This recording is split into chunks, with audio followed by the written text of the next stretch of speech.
James Zogby continues. Hi, I'm James Zogby, and I'm talking to Patrick Cockburn, author of Muqtada. It's the new book about Muqtada al-Sadr, a fascinating figure to emerge in contemporary Iraq. We talked in the last half hour about the context, which was about right. It was about half of your book. You spent time with the context, setting it up. Now let's look at Muqtada and how he organized after 2003. It was fairly rapid, the movement of organization that had not been there during the Saddam period, too difficult, too dangerous, etc., but rather quickly seized control of, in particular, what was now called Sadr City, which people have been led to believe here is a little neighborhood, but actually it's half the city of Baghdad almost. Yeah, it's gigantic, yeah. Yeah. How did he do it? What accounts for the rapid expansion on the ground? Partly, you know, as you said, his family, his father, enormously popular. His mixture of support for the poor, Iraqi nationalism, religious revivalism, was it sort of what they wanted to believe. And also he was filling a vacuum, you know. I think in the whole of Sadr City they probably had, you know, 90, 100 people, I've been told 90, sort of militants who organized things, but nobody else had anybody. So he was filling a vacuum. And he could also say, we were here, you know, while nobody else was. It took time for others to get organized. So he was able to do that. And then as time went on, you know, it's not just a military organization, but it works almost like an old-style political machine in an American-Irish city that, you know, it should be with all the money the Iraqi government has got from oil revenues that, you know, people who are in bad circumstance, a widow with 6 children, can get something from the government, but she can't. She has to go to the local, but the government won't give it. Local Sadr office, they'll pay her rent, they'll give her $100 for food, and that wins loyalty. So it does things for its own people at a lowly level, and it's not just military strength that made the Sadrs strong. How many battalions does he control? I mean, just concretely, how knit together is this organized structure? At what point does the organization, he has lieutenants, clearly, he's tied together mosque institutions, etc., but where does the organization exist that gives it its strength? Well, it's, you know, it's a Is militia. it the loyalty on the ground, it's or is loyalty there a on the ground. structure? The key thing is, you know, that in these areas where he's regarded as being almost semi-divine by the Iraqi poor, and people are prepared to get killed. You know, we were talking earlier about me being picked up by the Mahdi army and almost shot by them. You know, I was talking to these young men afterwards. They were from Sadr City, young, pious, poor, completely committed, would kill very easily, but also get themselves killed very easily. Probably not great soldiers, but in a technical sense, but wholly committed.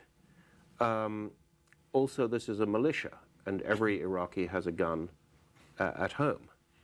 If you can get it's normally said 70,000 people belong to the Mahdi army. This is kind of a notional figure. But at a certain moment in Iraq, and I've seen this happening, if people get angry enough in the area, every young man comes out with his machine gun. So you can get tens of thousands, hundreds of thousands of people pouring out of the city alleyways, pouring out of the villages. I mean, it's quite a frightening sight. You realize how many armed men can be mobilized. But it's political mobilization. Again, they tend to suffer very heavy losses. Muqtada's people against the US Marines and in other circumstances suffer a lot of losses because they're not particularly well trained. Now he has loyalty. Sure. And an emotional, the power of the Sadr name. He has some leaders, lieutenants, who are his organizing core. And he has young men with weapons, etc., and services as well, services that get provided.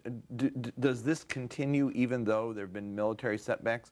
Is he still a service center, or is that dismissed? Yeah, what happened recently this year for fighting in Basra and Sadr City, that basically his men drove back the Iraqi army, but then the US was drawn in. But Yeah, as I said, Muqtada is politically smart. He's really had a strategy since 2004 of avoiding direct military confrontation with the US, or his Shia rivals when backed by the US.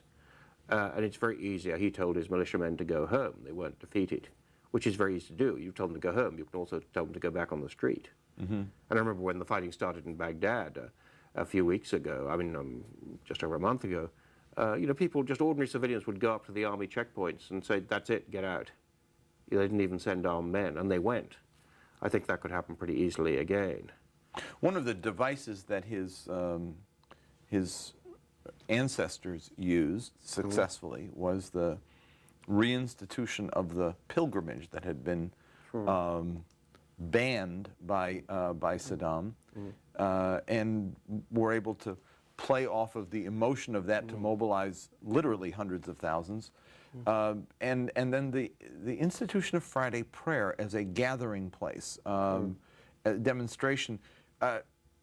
Muqtada has been calling now, even after his surrender, for Friday demonstrations against the occupation. Has there been any indication of a diminishment in his power as a result of these demonstrations, or have they been where they were before? They're pretty big, and he's probably playing, you know, to a receptive audience. Most Iraqis don't like the occupation. You know, this has been true from the beginning. And it's different from Afghanistan, where a lot of Afghans hated the warlords more than they hated foreign troops there. But in Iraq, it's always been unpopular. So this has great appeal to a lot of Iraqis, and not just Shia, but to Sunni as well. So he can put a lot of people on the street that way.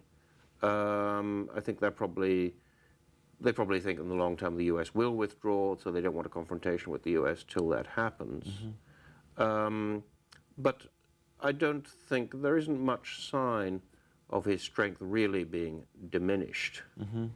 You know, the last couple of years, at a certain point, the Mahdi Army grew so fast to become a great umbrella organization, which included death squads, included criminals.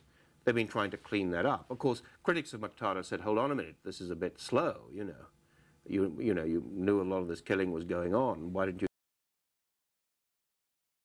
And Where he was going to root out elements. Oh yeah, they're doing that, but it's... Is that for real, or is that just a device to sort of get some heat off by saying, I don't control these guys, these aren't mine?